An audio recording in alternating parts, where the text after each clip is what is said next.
우리는 모두 연결되어 있습니다. 더욱 빛나는 나에 오신 걸 진심으로 환영합니다. 입금 1억 5천만 원. 퇴직금이 통장에 찍혔습니다. 평생 모아둔 돈과 퇴직금을 합치니 2억이 조금 넘습니다. 숫자만 보면 적은 돈은 아닙니다. 잠깐은 마음이 놓입니다. 그래도 내가 이 정도는 모았구나. 그런데 그 안도감이 오래가지 않습니다. 곧바로 계산기가 손에 잡힙니다. 앞으로 20년, 어쩌면 30년을 더 살아야 한다는 사실이 눈앞에 숫자로 펼쳐지기 시작합니다. 월 200만 원씩 쓴다고 가정하면 1억 5천만 원은 겨우 6년 2개월 버팁니다. 그럼 조금 줄여서 써야겠다. 생활비를 150만 원으로 줄여도 8년 4개월입니다. 계산기를 두드릴 때마다 숫자는 멀쩡한데 가슴은 더 서늘해집니다. 이유는 단순합니다. 이 숫자들이 살 수 있다는 느낌보다 언제 끝날지 모르는 카운트다운처럼 느껴지기 때문입니다. 그래서 사람들은 은행으로 갑니다. 창구에 앉으면 직원이 환하게 웃으면서 말합니다. 어르신, 요즘은 연 3.5% 정기예금이 제일 인기예요. 설명만 들으면 나쁘지 않아 보입니다. 그래서 2억을 넣어봅니다. 1년에 세전 700만 원, 세후 600만 원 정도, 한 달로 나누면 50만 원 남짓입니다. 이 숫자를 보는 순간 누구나 압니다. 이걸로는 도저히 못 살겠구나. 그때부터 시작됩니다. 조금이라도 수익률이 높은 곳을 찾아 헤매는 시간. 보험사에서는 연금보험을 권합니다. 안전하게 평생 나오는 연금입니다. 증권사에서는 펀드를 권합니다. 우량 자산에 분산 투자해 드릴게요. 부동산 중개인은 수익형 부동산을 권합니다. 이것만 사두시면 월세가 연금처럼 들어옵니다. 각자 자기가 파는 상품이 가장 안전하고 가장 수익률이 높고 가장 후회 없는 선택이라고 말합니다. 그런데 이상하지요. 설명 들을 때는 괜찮아 보였는데 가입 서류를 들고 집으로 돌아오는 길, 오히려 불안은 더 커져 있습니다. 내가 뭘 산 거지? 정말 평생 나오는 걸까? 중간에 돈이 필요하면 어떻게 하지? 질문은 쏟아지는데 답은 없습니다. 왜 이런 일이 반복될까요? 통장에 분명 1억 5천, 2억이 있는데도 마음 한구석이 이렇게까지 두려운 이유는 무엇일까요? 구독과 좋아요 눌러주세요. 여러분의 마음을 안아주는 좋은 컨텐츠로 보답하겠습니다. 가장 큰 이유는 우리가 구조를 모르기 때문입니다. 금융상품이 어떻게 설계되어 있는지, 어디에서 수익이 나고 어디에서 위험이 터지는지, 중간에 돈을 꺼냈으면 무슨 일이 벌어지는지 제대로 설명해주는 사람은 거의 없습니다. 은행 직원도, 보험 설계사도, 증권사 직원도 여러분의 노후를 대신 책임져 주지 않습니다. 그들은 오늘 자신의 실적을 채우고 이번 달 목표를 맞추는 데 관심이 있습니다. 여러분이 10년 뒤, 20년 뒤에 돈이 바닥나서 어떻게 사는지는 솔직히 말하면 그들의 관심사가 아닙니다. 더 무서운 건 시간입니다. 65세에 퇴직했다면 85세까지만 살아도 20년입니다. 요즘은 90세, 95세까지 사는 분들도 흔합니다. 30년입니다. 처음 5년은 아직 몸이 버텨줍니다. 이제 좀 나를 위해 써야지.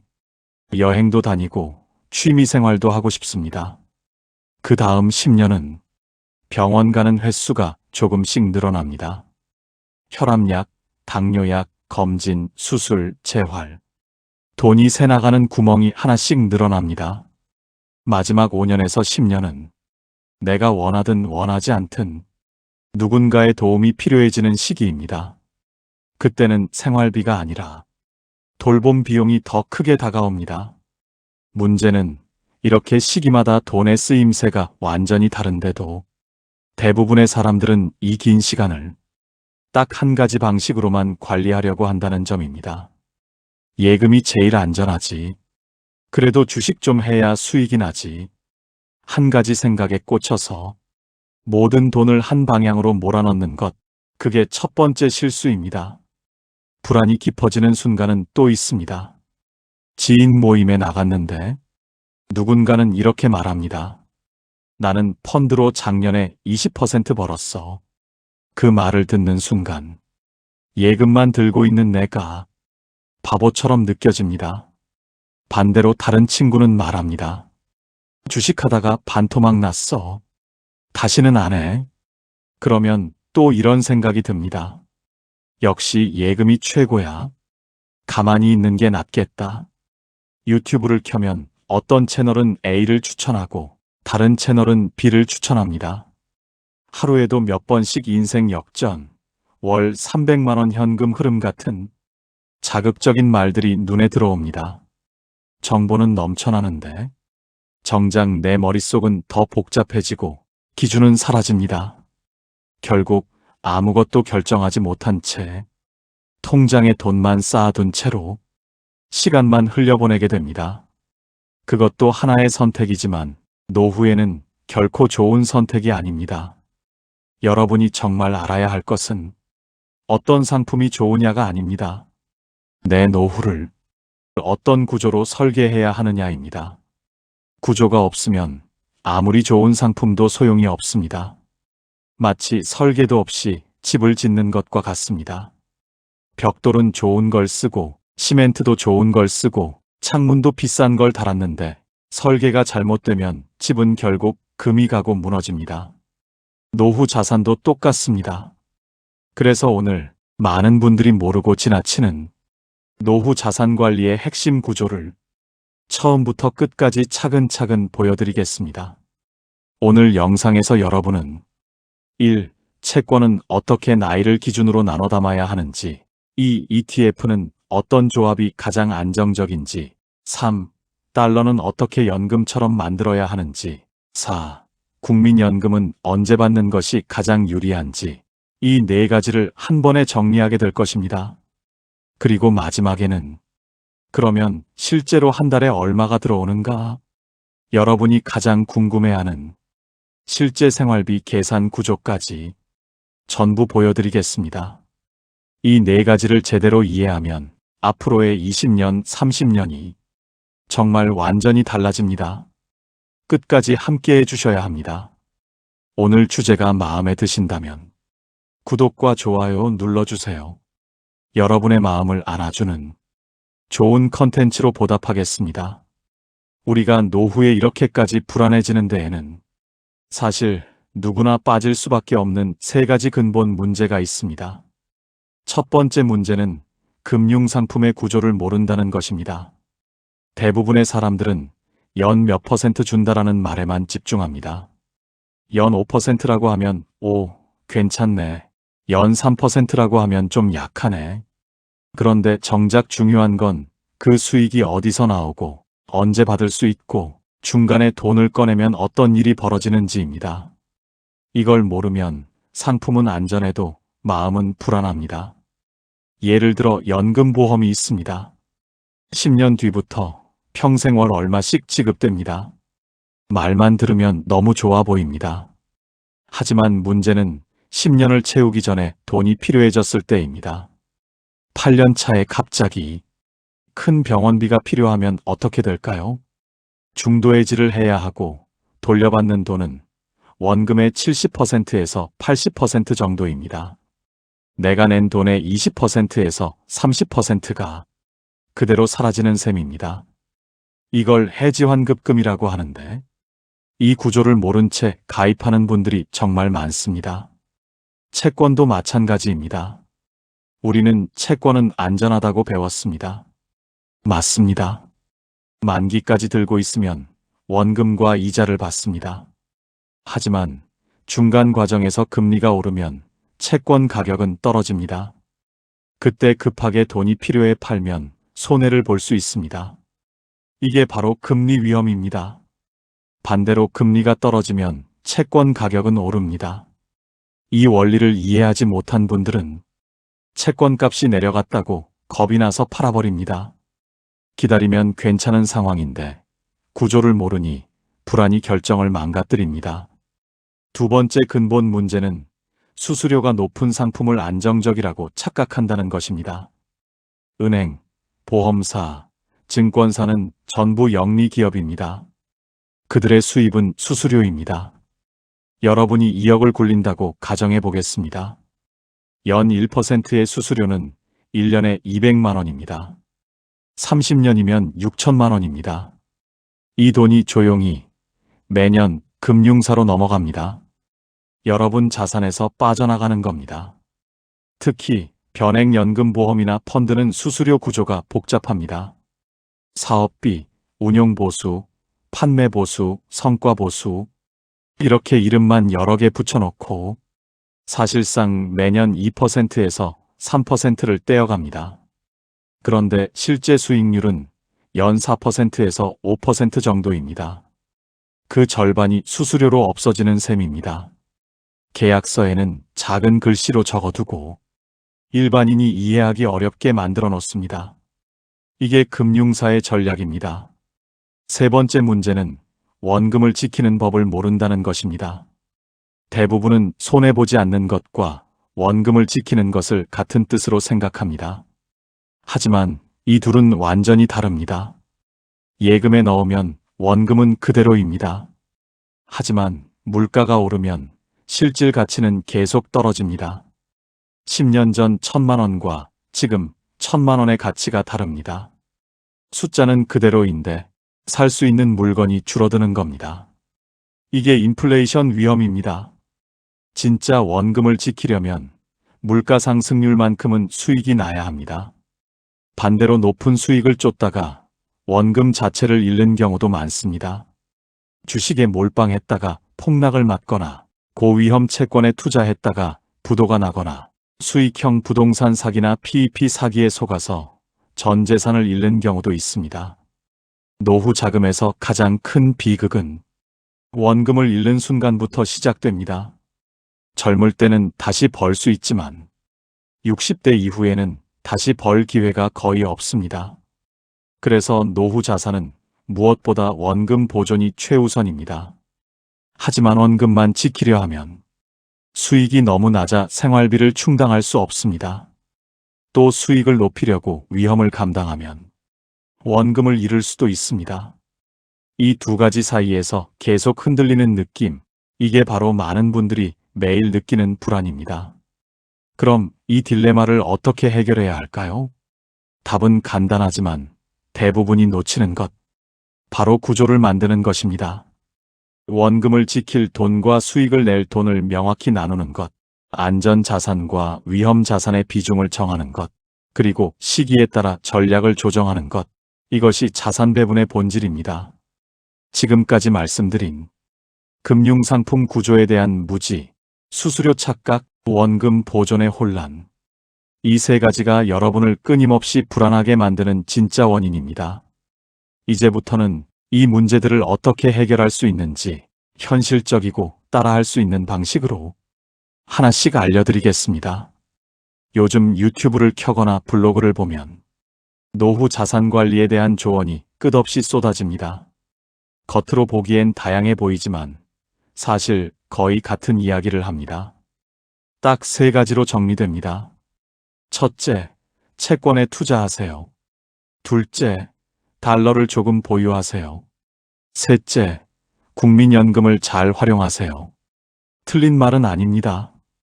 다 맞는 이야기입니다. 하지만 이 정도 정보로는 여러분의 불안은 절대로 줄어들지 않습니다. 왜냐하면 이 조언들은 전부 겉핥기 수준이기 때문입니다. 마치 운동하면 건강해집니다라는 말과 같습니다. 누구나 아는 말이고 맞는 말이지만 정작 중요한 어떻게가 빠져 있습니다. 결국 실행에 들어가면 막히고, 막히면 불안해지고, 불안해지면 다시 채널을 전전하며 답을 찾아 헤매게 됩니다. 먼저 채권 이야기부터 보겠습니다. 대부분의 채널은 이렇게 말합니다. 채권은 안전합니다. 국채 위주로 가져가세요. 그런데 중요한 건 무엇을 얼마나 어떤 시기에 사야 하는가입니다. 단기채와 장기채는 가격이 움직이는 방식 자체가 다릅니다. 금리가 오르는 시기와 떨어지는 시기는 전략이 완전히 달라져야 하고 65세인분과 75세인분의 채권 비중도 같을 수 없습니다. 그런데 이런 구조적 차이를 설명해주는 채널은 거의 없습니다. 그래서 많은 분들이 채권을 들고 있다가 순간적으로 가격이 흔들리면 괜히 겁이 나서 팔아버립니다.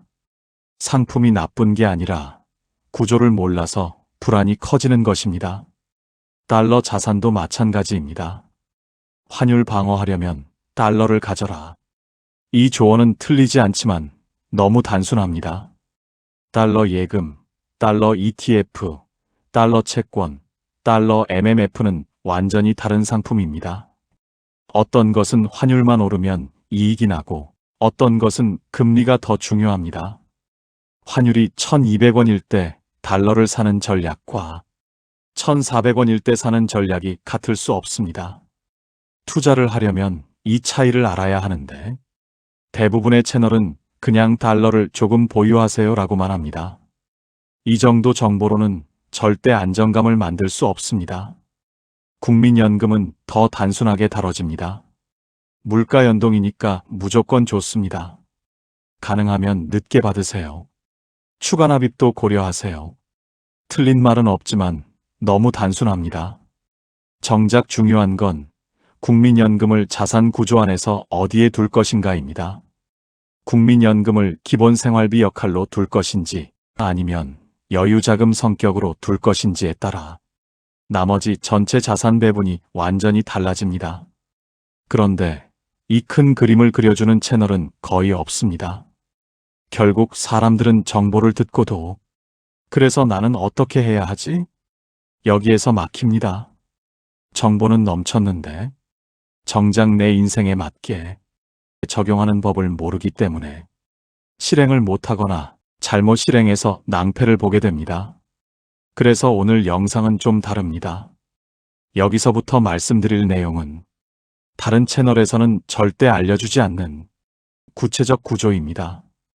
채권을 단순히 사라는 이야기가 아니라 단기, 중기, 장기 3단계로 나누고 언제 어떻게 비중을 조절할지 ETF를 아무거나 사라는 이야기가 아니라 국채, 회사채, 커버드콜을 어떻게 조합해서 안정성을 높일지 달러를 조금 들고 있으라는 이야기 대신 달러를 연금처럼 만드는 생활비 구조를 어떻게 만들지 이 세 가지를 아주 구체적으로 알려드리겠습니다. 이 세 가지를 이해하면 노후 자산이 흔들리지 않는 구조로 바뀝니다.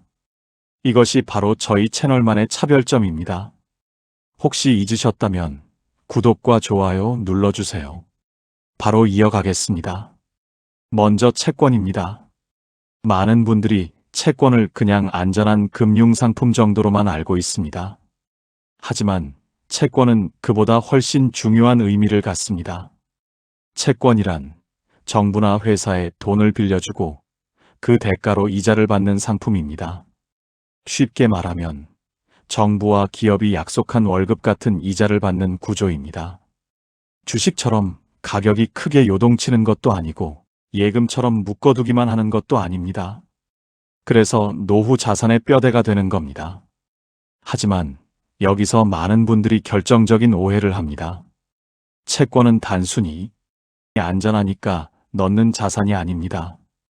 노후 자산 관리에서 채권은 지금 쓸 돈, 앞으로 쓸 돈, 훗날을 위한 돈을 나누는 기준입니다. 이 세 가지를 구분하지 않고 한 덩어리로 넣어두면 금리가 한번 흔들릴 때마다 내 마음도 같이 무너집니다. 은행 직원 말만 믿고 넣었다가 갑자기 금리가 올라서 가격이 흔들리면 이제 어떡하지? 하며 패닉이 옵니다. 그래서 오늘은 대부분의 채널에서 절대 말하지 않는 채권 3단계 구조를 알려드리겠습니다. 첫째, 단기채. 언제든 꺼내 쓸 수 있는 내 편.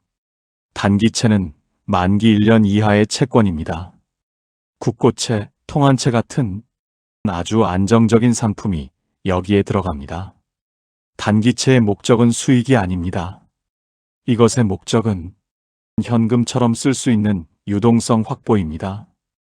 왜 이게 중요할까요? 60대 후반 이후에는 갑작스럽게 돈이 빠져나가는 상황이 많아집니다. 병원비, 집 수리비, 자녀에게 급하게 보내야 할 돈, 상조경조사 비용, 이런 지출은 예상하지 못한 날 터집니다. 이때 장기 상품을 깨면 무조건 손해가 나지만 단기채는 언제 팔아도 가격 변동이 거의 없습니다. 금리가 오르든 내리든 영향이 미미하기 때문입니다. 그래서 60대 후반, 70대 초반이라면 전체 자산의 20에서 30%는 단기채로 갖고 있어야 합니다. 이 비중은 안전이 아니라 생존을 위한 비중입니다. 둘째, 중기회사채, 노후 생활비를 만들어주는 엔진. 중기회사채는 만기 3년에서 5년 정도의 우량 회사채입니다.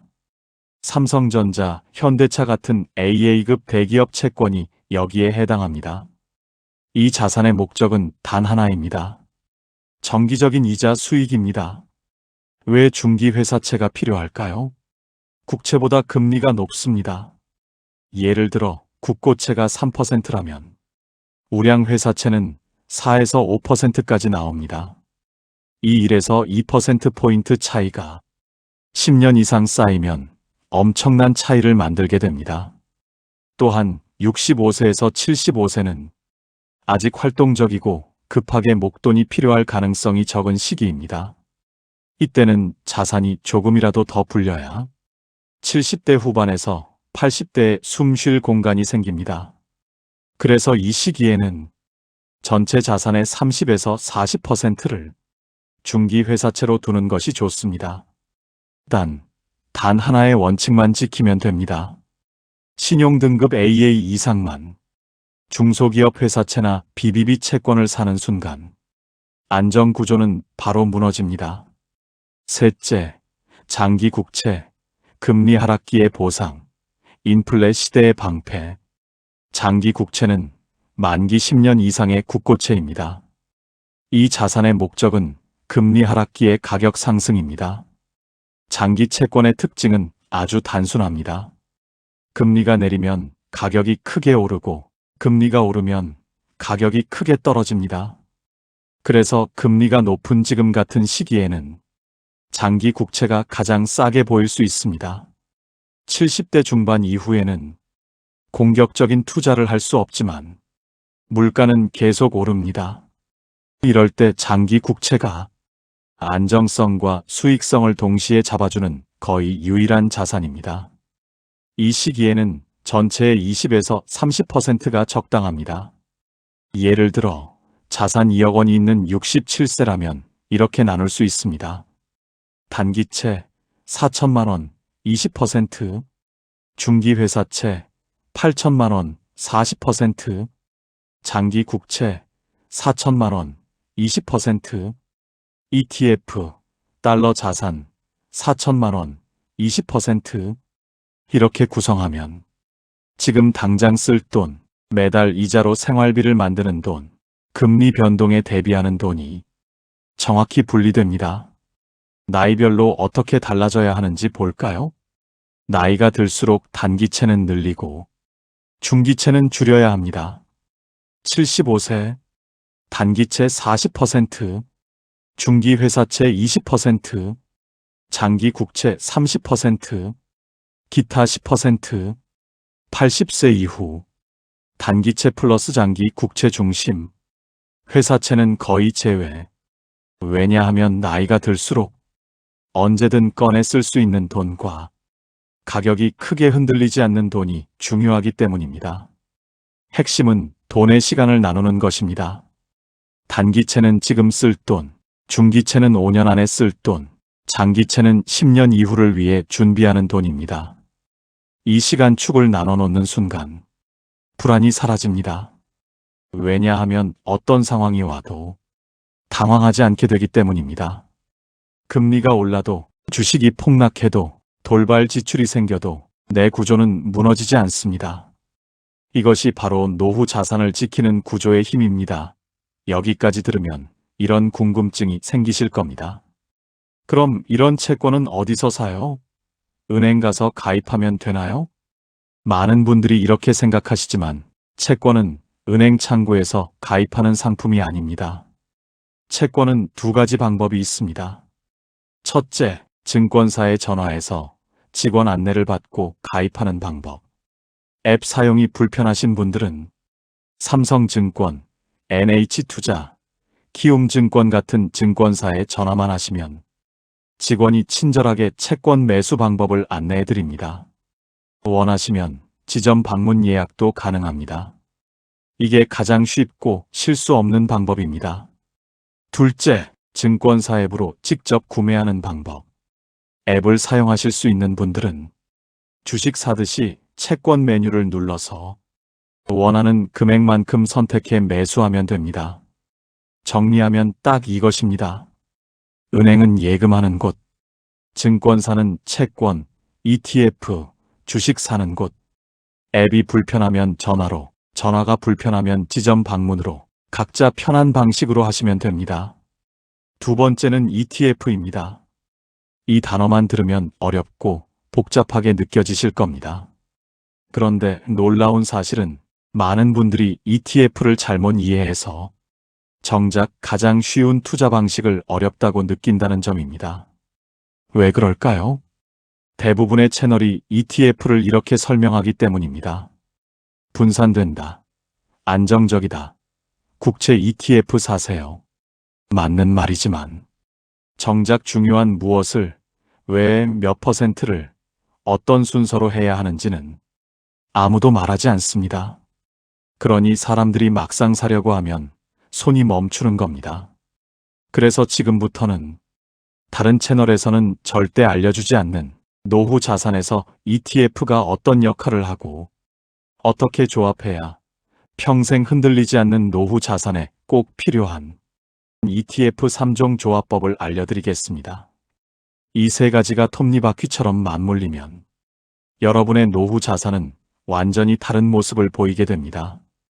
첫째, 국채 ETF, 금리의 방향을 돈으로 바꾸는 자산. 국채 ETF는 쉽게 말하면 국가가 발행한 안전한 채권을 여러 개 묶어 만든 상품입니다. 직접 국채를 사려면 수천만 원이 필요하지만 ETF는 몇만 원부터 살 수 있습니다. 그래서 노후에는 가장 안전한 기둥 역할을 합니다. 특히 중요한 건 만기입니다. 10년짜리, 20년짜리, 30년짜리 국채 ETF는 금리가 떨어지면 가격이 확 올라갑니다. 이게 노후 자산에서 큰 힘이 됩니다. 국채 ETF는 전체 자산에서 15에서 20% 정도가 적당합니다. 금리가 고점 근처라고 느껴질 때 조금씩 비중을 늘리는 것이 정석입니다. 둘째, 회사채 ETF, 예금 이상의 수익을 만드는 자산. 다음은 회사채 ETF입니다. 삼성, 현대, SK 같은 대기업 채권을 수십 개 묶어놓은 상품입니다. 이걸 직접 사려면 신용등급은, 만기는, 유동성은 하나하나 봐야 해서 너무 어렵습니다. 하지만 ETF는 그 모든 걸 대신 처리해 줍니다. 그래서 안정적으로 이자 수익을 받고 싶은 65세에서 75세 구간에서 특히 강력합니다. 예금보다 1에서 2%포인트 높은 수익을 기대할 수 있고 매달 분배금, 배당금을 주는 상품도 많습니다. 이 분배금은 노후 생활비에 바로 쓸 수 있는 진짜 살아있는 현금 흐름입니다. 적정 비중은 전체 자산의 20에서 25%입니다. 셋째, 커버드콜 ETF, 월급처럼 들어오는 월배당 자산. 노후 자산에서 마지막 퍼즐 조각이 바로 이 커버드콜 ETF입니다. 조금 생소하게 느껴지실 수 있지만 한 줄로 설명하면 끝입니다.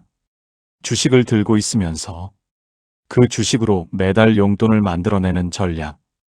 여기서 어려운 단어 하나도 외울 필요 없습니다. 커버드콜 ETF는 주가가 크게 오르지 않아도 그냥 들고만 있어도 매달 일정한 돈을 만들어줍니다. 왜 이게 중요할까요? 노후의 가장 무서운 감정은 돈은 있는데 막상 쓰기가 불안한 것입니다. 통장에 2억이 있어도 손이 잘 안 갑니다.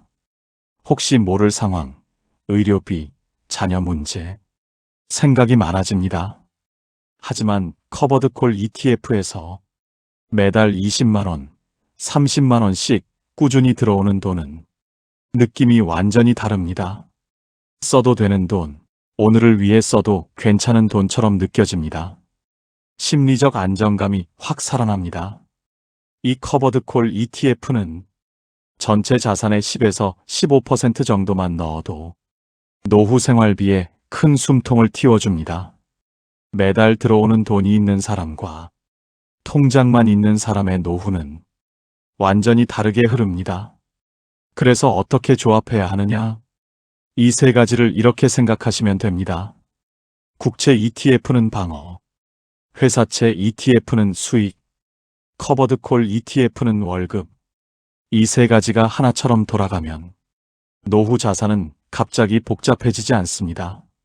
반대로 어떤 상황에서도 내가 지금 뭘 보유하고 있는지 명확하게 이해할 수 있습니다. 예를 들어 2억을 가진 67세 기준으로 보면요. 국채 ETF 3천만 원, 회사채 ETF 4천만 원, 커버드콜 ETF 3천만 원. 이렇게만 구성해도 방어, 수익, 월급이 한 번에 만들어집니다. 이 조합을 다른 채널에서 알려주지 않는 이유는 단순합니다. 설명이 어렵기 때문입니다. 하지만 여러분은 알아야 합니다. 이 구조를 아느냐 모르느냐에 따라 노후 20년이 완전히 달라지기 때문입니다. 여기서 많은 분들이 이렇게 물어보십니다. 그럼 실제로 이걸로 한 달에 얼마가 들어오나요? 나는 매달 생활비를 얼마나 확보할 수 있는 건가요? 저도 지금 바로 답해드리고 싶습니다. 하지만 잠깐만 기다려 주셔야 합니다. 왜냐하면 ETF에서 나오는 월급은 달러, 자산과 국민연금의 배치에 따라 생활비가 되는 돈인지 아니면 여유자금이 되는 돈인지 완전히 달라지기 때문입니다. 그래서 이제 달러 전략 그리고 국민연금 배치 이 두 가지를 먼저 정확하게 설명드리고 그 다음에 2억 기준 월 얼마가 들어오는지 숫자로 하나씩 계산해 드리겠습니다. 끝까지 들으시면 지금 가진 자산으로 평생 흔들리지 않는 월 현금 흐름이 어떻게 만들어지는지 정확하게 이해하실 수 있습니다. 세 번째는 달러 연금 전략입니다. 여러분, 환율은 누구도 예측할 수 없습니다. 내년에 달러가 1200원이 될지 1400원이 될지 전문가들도 틀립니다. 그런데 많은 분들이 이렇게 말합니다. 지금 비싸니까 좀 기다렸다가 살게요. 지금 싼 것 같으니 이번에 많이 사야지. 이건 투기입니다. 노후 자산은 절대로 투기로 다루면 안 됩니다. 달러를 노후 자산에 넣는 이유는 환차익을 노리려는 게 아닙니다. 핵심은 분산입니다. 모든 자산이 원화로만 돼 있으면 원화 가치가 떨어질 때 여러분 자산 전체가 흔들립니다. 하지만 일부를 달러로 보유하고 있으면 원화가 약해질 때 달러가 자동으로 방어막이 되어줍니다. 반대로 원화가 강세일 때는 달러에서 조금 손해보지만 원화 자산이 든든하게 버텨줍니다. 이렇게 서로 균형을 맞추는 힘, 이게 바로 분산입니다. 그럼 달러 연금 전략은 무엇이냐? 말 그대로 달러를 연금처럼 쓰는 구조입니다. 한 번에 큰 돈을 달러로 바꾸는 것이 아니라 매달 혹은 분기마다 조금씩 꾸준히 사두는 방식입니다. 이걸 달러 적립식이라고 합니다. 환율이 높을 때는 적게 사고 환율이 낮을 때는 많이 사게 되기 때문에 장기적으로 평균 매입 단가가 낮아집니다. 방법은 두 가지입니다. 첫째, 달러 예금입니다. 은행에서 원화 예금처럼 쉽게 만들 수 있습니다. 미국 금리가 높을 시기에는 달러 예금 금리도 4에서 5%까지 올라갑니다. 원화 예금보다 유리한 경우도 있습니다. 안정적으로 이자를 받으면서 달러를 들고 있는 효과가 있습니다. 둘째, 달러 ETF입니다. 미국 국채나 미국 회사채로 구성된 ETF인데 달러 예금보다 수익이 높고 분산도 잘 되어 있습니다. 물론 가격이 오르내리긴 하지만 장기 보유가 목적이기 때문에 충분히 안정적입니다. 가장 좋은 방법은 달러 예금 플러스 달러 ETF를 섞는 겁니다. 예를 들어 전체 자산 중 20%를 달러로 보유한다면 절반은 달러 예금, 안정성, 절반은 달러 ETF, 수익성으로 나누는 겁니다. 그럼 왜 이것을 연금이라고 부르느냐? 달러 자산에서 나오는 이자와 배당금을 매달 원화로 바꿔서 쓰기 때문입니다. 예를 들어 4천만 원어치 달러를 갖고 있고 연 5% 수익이 난다면 연 200만 원입니다. 월로 나누면 약 17만 원입니다. 이걸 생활비로 쓰는 겁니다. 달러가 오르든 내리든 내 노후에는 매달 일정한 현금 흐름이 생기는 것입니다. 무엇보다 큰 효과는 심리적인 안정입니다. 통장에 원화로 2억이 있으면 막상 쓰기 어렵습니다. 혹시라도가 늘 따라옵니다. 하지만 달러 자산에서 매달 이자가 들어오면 내가 일하지 않아도 돈이 벌린다. 이 감각이 생깁니다. 노후엔 이 감각이 삶 전체를 바꿉니다. 환율이 오르면 좋습니다. 내 달러 자산 가치가 올라가니까요. 환율이 내리면 그것도 좋습니다. 원화 가치가 올라간다는 뜻이기 때문에 그 시기엔 원화로 생활비 쓰는 것이 훨씬 여유롭습니다. 어느 쪽으로 가든 불안하지 않다는 게 핵심입니다. 달러 연금 전략은 특히 70대 중반 이후에 빛을 발합니다. 원금은 절대 잃어버리면 안 되고 그렇다고 너무 낮은 수익률로는 생활비가 부족한 시기입니다. 달러 예금과 달러 ETF는 안정성과 수익을 동시에 가져갈 수 있는 아주 유용한 조합입니다. 정리하겠습니다.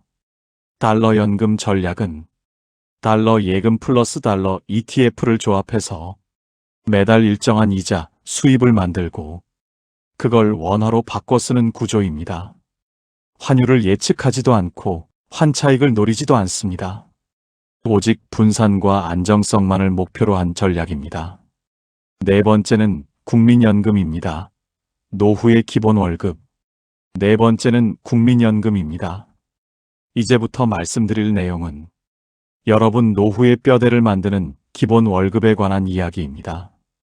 자, 여기까지 채권, ETF, 달러 같은 내가 직접 관리해야 하는 자산들을 살펴봤습니다. 그런데 국민연금은 완전히 다릅니다. 이건 여러분이 일하지 않아도 죽을 때까지 국가가 대신 벌어서 주는 월급입니다. 그래서 대부분의 전문가들은 말합니다. 국민연금은 선택이 아니라 노후의 기둥이다. 그런데 많은 분들이 이 기둥을 가장 과소평가합니다. 몇십만 원 받아서 뭐 하냐며 대수롭지 않게 넘기죠. 하지만 이건 정말 위험한 생각입니다. 왜냐하면 여러분이 평생 받을 수 있는 확정 수익 중에서 국민연금만큼 안전하고 길고 물가에 따라 같이 오르는 구조는 없습니다.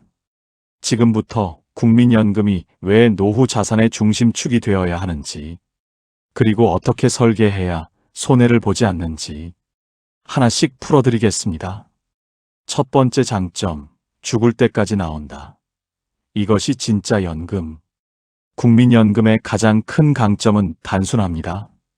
종신지급. 평생 영원히 되는 일은 절대 없습니다. 65세부터 받기 시작해서 만약 100세까지 산다면 35년 동안 한 달도 빠지지 않고 지급됩니다. 보험사 연금은 대부분 15년에서 20년이면 끝납니다. 끝나면요? 그 다음은 여러분이 알아서 버텨야 합니다. 하지만 국민연금은 여러분이 오래 살면 오래 살수록 더 이득입니다. 장수 리스크를 국가가 대신 떠안는 구조죠. 두 번째 장점, 물가 연동, 받는 금액이 평생 커진다. 지금 월 100만 원을 받는다고 해서 10년, 20년 동안 그대로라고 생각하시는 분들이 많습니다. 하지만 국민연금은 매년 자동으로 오릅니다. 왜냐하면 법으로 정해져 있기 때문입니다. 국민연금법 제51조에 이렇게 적혀 있습니다. 연금액은 매년 전년도 소비자 물가 변동률을 반영하여 조정한다.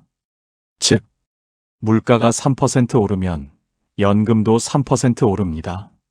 물가가 5% 오르면 연금도 5% 오릅니다.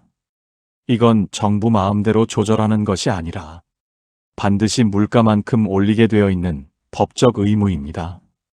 그래서 지금 100만 원을 받는 분이라면 10년 뒤엔 120만 원에서 130만 원, 20년 뒤엔 160만 원에서 180만 원으로 올라갑니다. 반면 보험사 연금은 처음 100만 원이면 20년 뒤에도 그대로 100만 원입니다. 물가가 2배가 되어도 100만 원입니다. 실질 가치는 절반 이하로 줄어드는 거죠. 국민연금은 물가와 함께 성장하는 연금입니다. 그래서 평생 월급이라는 말이 붙는 겁니다. 세 번째 장점, 국가 보증. 절대 끊기지 않는다. 보험사는 망할 수 있습니다. 실제로 과거에 몇몇 보험사는 파산했고 연금 지급이 중단된 사례도 있습니다. 하지만 국민연금은 다릅니다. 한국 정부가 존속하는 한 절대 끊기지 않습니다. 여기서 중요한 오해가 하나 있습니다. 많은 분들이 말합니다. 국민연금 곧 바닥난다던데? 그럼 나중엔 못 받는 거 아냐? 이건 사실과 다릅니다. 국민연금 기금이 고갈된다는 말은 국가가 지급을 중단한다는 뜻이 아닙니다.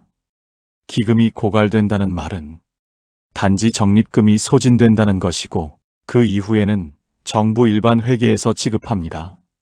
다시 말해 기금이 줄어들 수는 있어도 지급이 끊기지는 않습니다. 전 세계 어느 나라든 국가연금은 정부가 끝까지 책임집니다.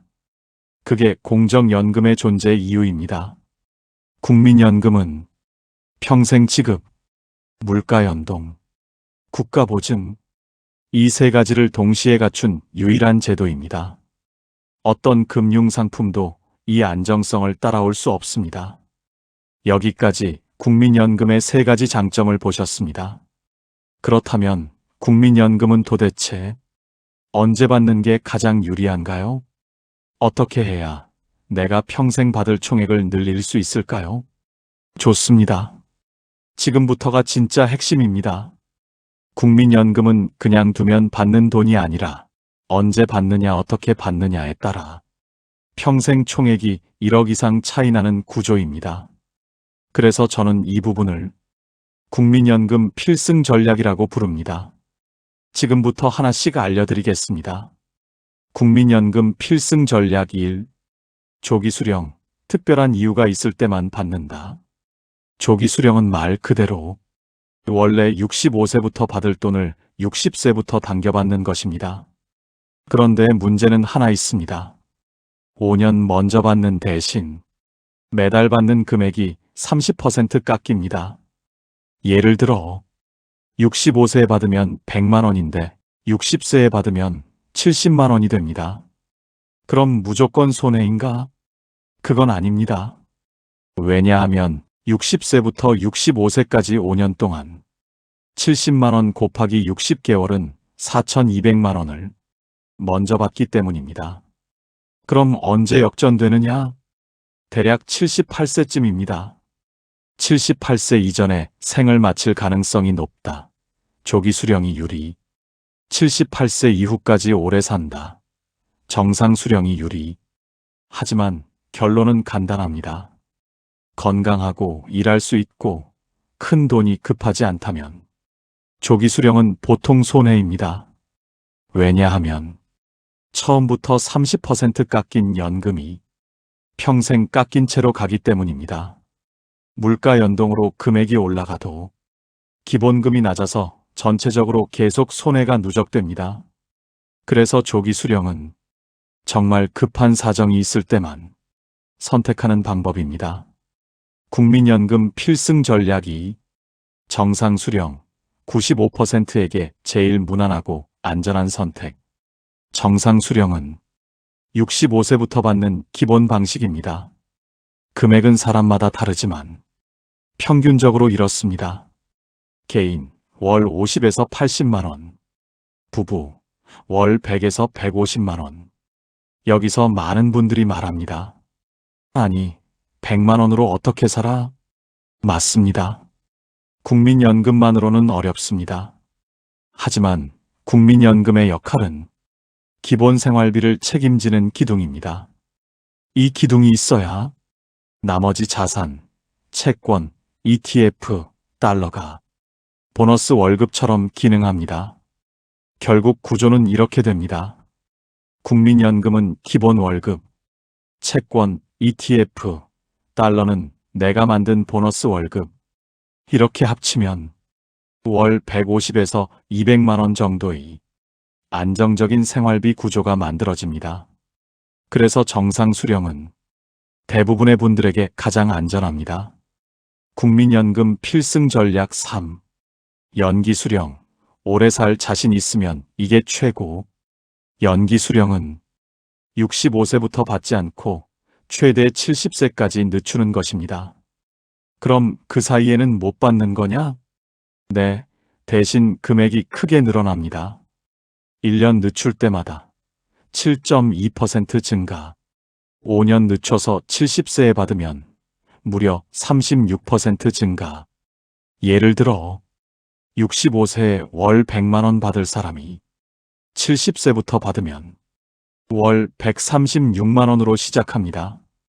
그리고 이 돈이 물가 연동까지 받아서 계속 올라갑니다. 즉, 30년 동안 받는다고 가정하면 연기 수령이 가장 많이 받는 구조입니다. 그럼 누가 선택해야 할까? 65세에서 70세 사이에 소득이 있다. 건강하다. 국민연금 외에 기본 생활비가 나온다. 오래 살 자신이 있다. 이 네 가지 중 2개에서 3개만 해당돼도 연기 수령이 훨씬 유리합니다. 간단히 말하면 연기 수령은 건강한 사람에게 주는 보너스처럼 평생 월급을 더 많이 늘려주는 전략입니다. 그렇다면 지금부터가 진짜 중요한 부분입니다. 여기까지 들으면 누구나 똑같이 묻습니다. 그럼 이 4가지 구조로 내가 실제로 한 달에 얼마를 받을 수 있다는 건가요? 좋습니다. 지금부터 2억을 가진 67세 기준으로 4가지 자산, 채권, ETF, 달러, 국민연금이 한 달에 얼마를 만들어내는지 숫자로 아주 쉽게 보여드리겠습니다. 자, 그럼 지금부터 2억을 어떻게 나눠 담아야 하는지 완전히 처음 보는 분도 단번에 이해할 수 있게 비중부터 차근차근 보여드리겠습니다. 노후 자산 2억이라면 우리는 이렇게 4가지로 나누면 됩니다. 1. 채권 50%, 2. ETF 40%, 3. 달러 자산 10에서 20%, 4. 국민연금은 이미 평생 월급으로 받는 구조. 여기서 국민연금은 여러분 통장으로 이미 들어오는 기본 월급이기 때문에 자산 2억 안에는 포함시키지 않습니다. 우리가 지금 나누는 것은 여러분이 직접 굴리는 2억입니다.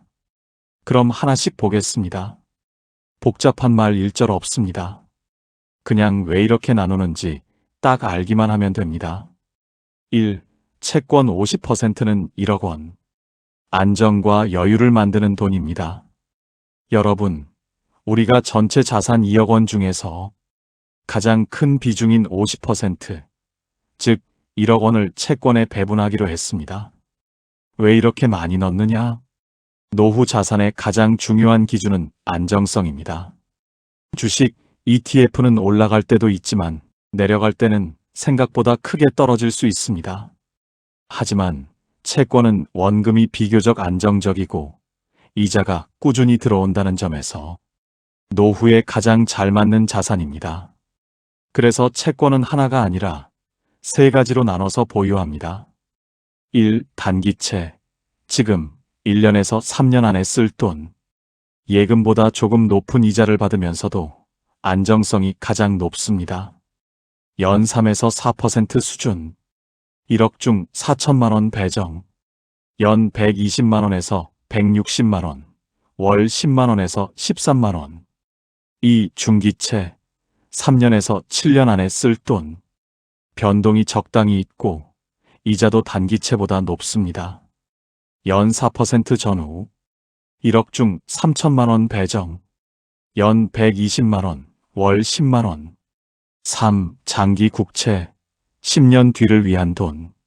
금리 하락기에 가격이 상승하는 보너스 효과가 있는 자산입니다. 연 3% 전후. 1억 중 3천만 원 배정. 연 90만 원. 월 7만 원에서 8만 원.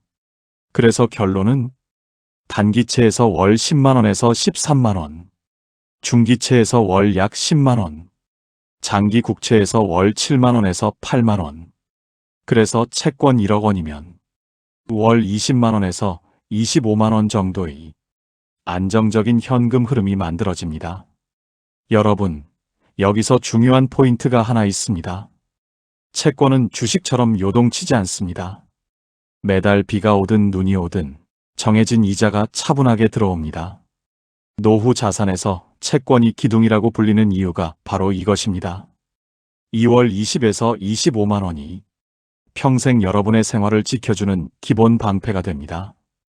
이 ETF 40%는 8천만 원. 수익과 배당을 만들어주는 돈입니다. 여러분, 우리가 전체 자산 2억 원 중에서 ETF의 40%, 즉 8천만 원을 배분하기로 했습니다. ETF는 하나만 사는 게 아니라 노후에 필요한 안정, 수익, 월배당을 모두 얻기 위해 세 가지를 함께 구성합니다. 첫째, 국채 ETF, 가장 안정적인 자산, 연 2에서 3%. 둘째, 회사채 ETF, 안정성과 수익의 중간, 연 4에서 5%. 셋째, 커버드콜 ETF, 매달 배당이 나오는 구조, 연 7에서 9%. 이 세 가지를 이렇게 나누는 거죠. 국채 ETF 3천만 원, 회사채 ETF 3천만 원, 커버드콜 ETF 2천만 원, 총 8천만 원.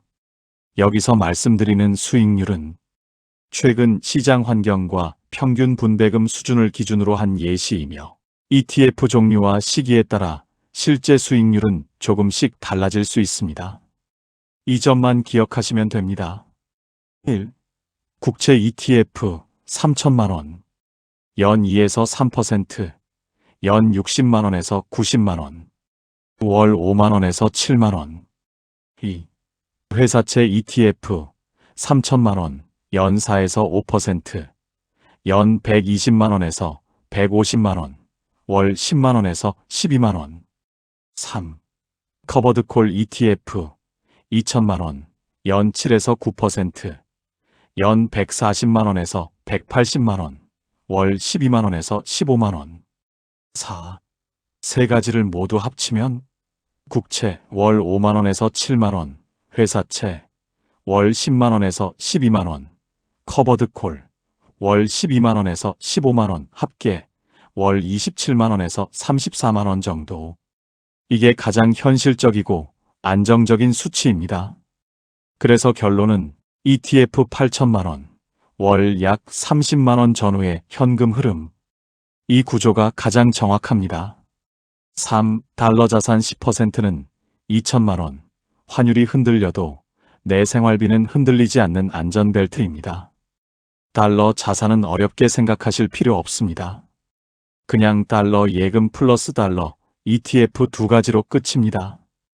1천만 원은 달러 예금으로, 1천만 원은 달러 ETF로 넣으면 안정성과 수익성을 동시에 챙길 수 있습니다.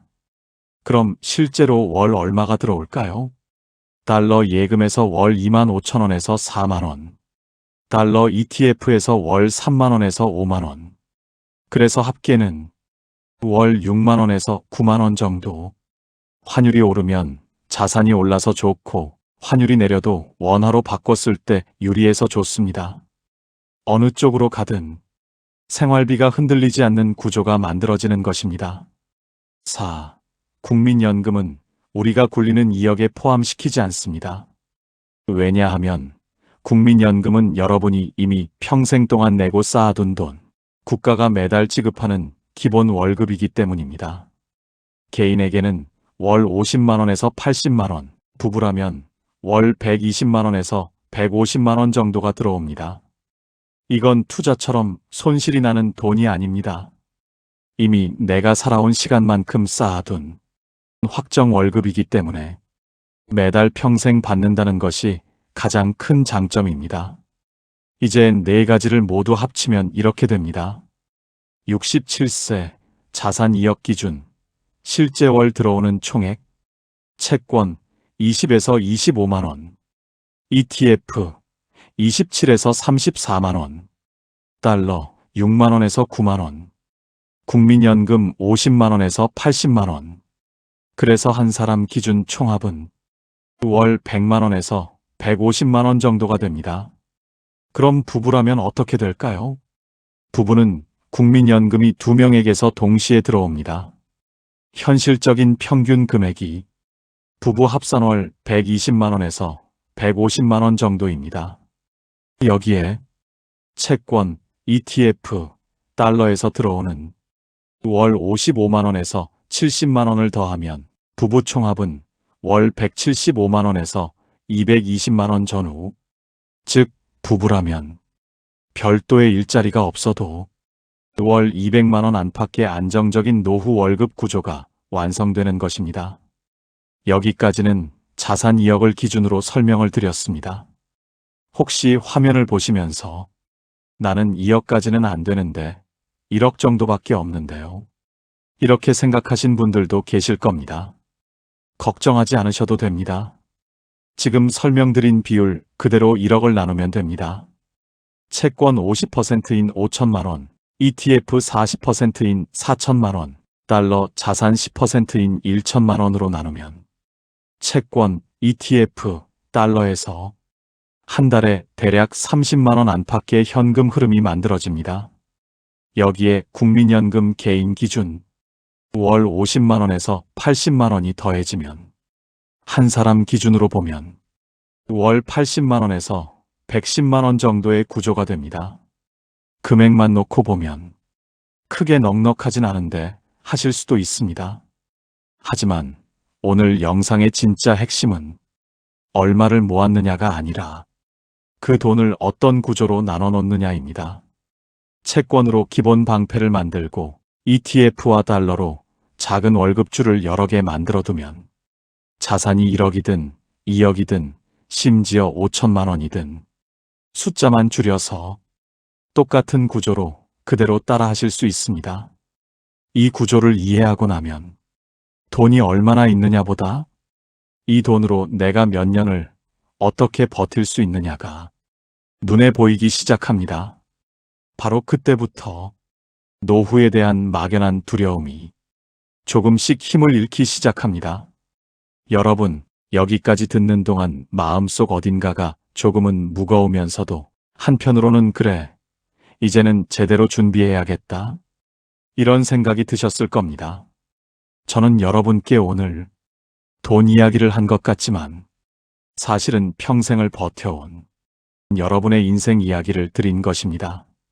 여러분은 평생 누군가를 위해 살아오셨습니다. 아이들 키우랴, 부모님 챙기랴, 가정을 지키느라 늘 뒤로 미뤄둔 사람, 바로 여러분 자신이었습니다.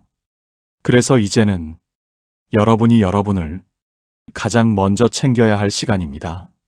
누구의 부모, 누구의 아내, 누구의 남편이 아니라 나라는 이름으로 살아도 되는 시간, 그 시간이 바로 지금입니다. 여러분, 그동안 정말 고생 많으셨습니다. 어떻게든 버텨보겠다고 혼자 마음 다잡던 밤들도 한 푼이라도 아껴보겠다고 스스로를 다독이던 날들도 다 지나왔습니다. 그리고 이제는 내 삶을 지켜줄 구조를 만드는 일만 남았습니다.